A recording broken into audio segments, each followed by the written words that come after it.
Committee, उनके central के नेता उसको किसी न किसी रूप से दबाव दे करके, इस्तीफा दे करके दिलवाने का काम किया है। खेत का मूल्य नहीं है झारखंड मुक्ति मोर्चा।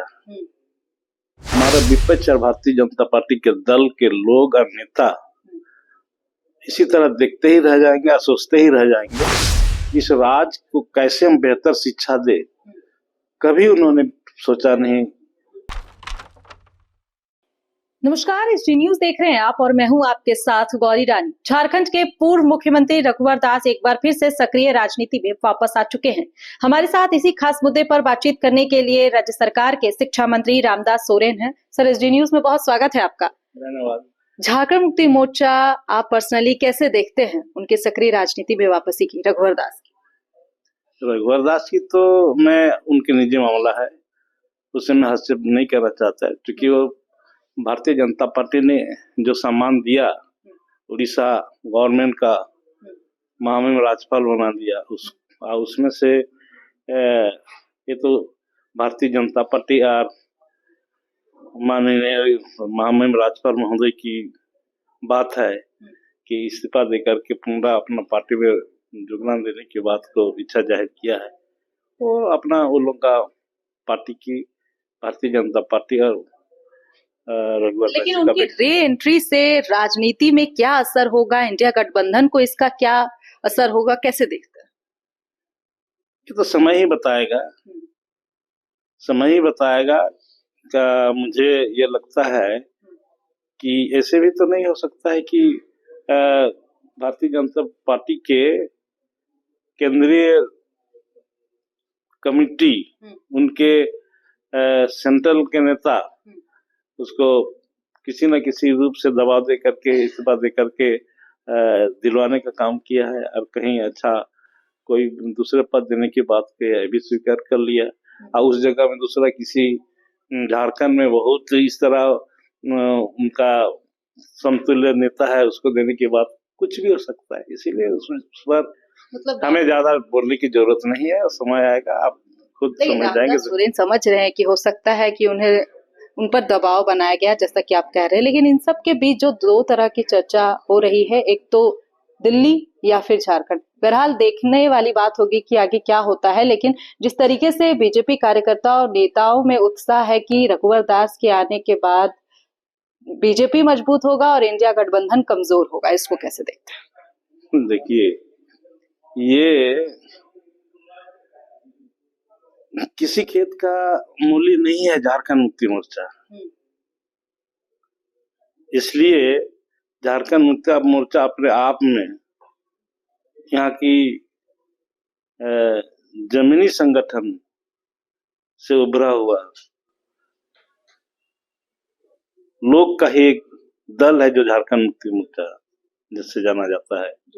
इसलिए किसी को आने और जाने से झारखंड मुक्ति मोर्चा का कोई बिगड़ने वाला नहीं है और झारखंड मुक्ति मोर्चा कोई भी आए और मजबूत तो होगा। आप देखिएगा आज का पहले क्या था झारखंड मुक्ति मोर्चा, आज हमारे पहले 9 तो 10 तो एमएलए हुआ करते, विधायक हुआ करते थे, आज हम 35 तो विधायक हैं। हम मतलब जितने भी को कुछ कर ले, झारखंड मुक्ति मोर्चा जिस रूट में चल रहा है, जिस रास्ते में चल रहा है, जो झारखंड की जनता का हित में जो काम कर रहा है, अब देखिए आने वाला समय में लोकसभा चुनाव में भी हम लोग का बहुत ही अच्छा रिजल्ट होगा, बढ़ेंगे और विधानसभा का चुनाव में भी हम इससे अच्छे डबल हो जाएंगे। दादा, एक और सवाल लेते हैं कि राज्य सरकार ने जो वादा किया, जो कमिटमेंट की, उसे पूरा किया। 2500 रुपए मैया सम्मान योजना की राशि दी गई है, क्या कहेंगे? ये तो झारखंड मुक्ति मोर्चा के परंपरा रहा और अभी तो महागठबंधन हम लोग की ओर से जो भी हम चुनाव का पहले वादा किया था, सब वादा को हम पूरा कर रहे हैं। चुनाव का पहले भी हम बोले थे कि 200 यूनिट बिजली माफ करेंगे, हमारी सरकार ने माफ किया, सबको लाभ मिल रहा है। हमारी सरकार ने कहा था कि हम किसानों का 2 लाख रुपया तक हम ऋण माफ करेंगे, ऋण माफ हुआ। और हमारी सरकार ने भी ये लागू किया था मुख्यमंत्री मैया सम्मान योजना 1000 रुपया दे करके। उस समय भी हम लोग चुनाव का पहले हमारी सरकार, आज का मुख्यमंत्री हेमंत सोरेन ने वादा किया था कि हम चुनाव के बाद दिसंबर से हम 2500 रुपया देंगे। आज 2500 रुपया देने का काम किया।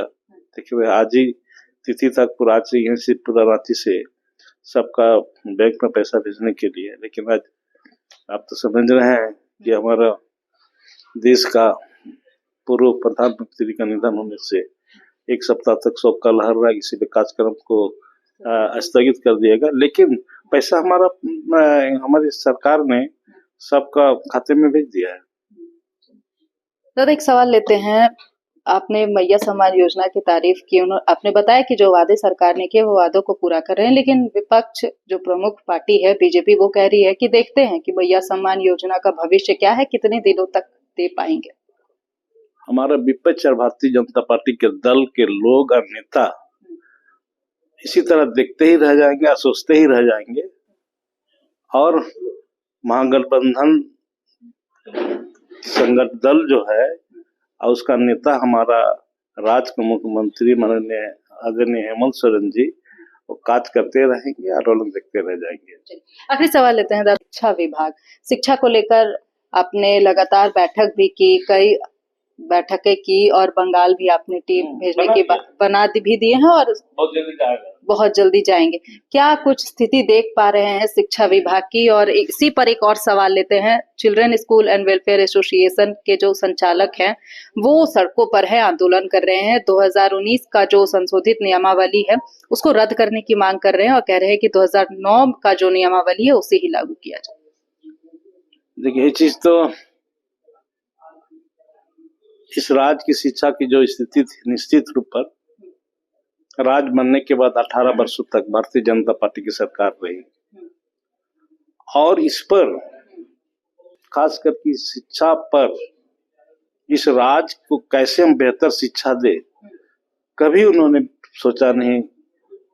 और इस पर कभी उन्होंने ये बेहतर शिक्षा कैसे देंगे, इस पर कभी भी निर्णय नहीं लिया।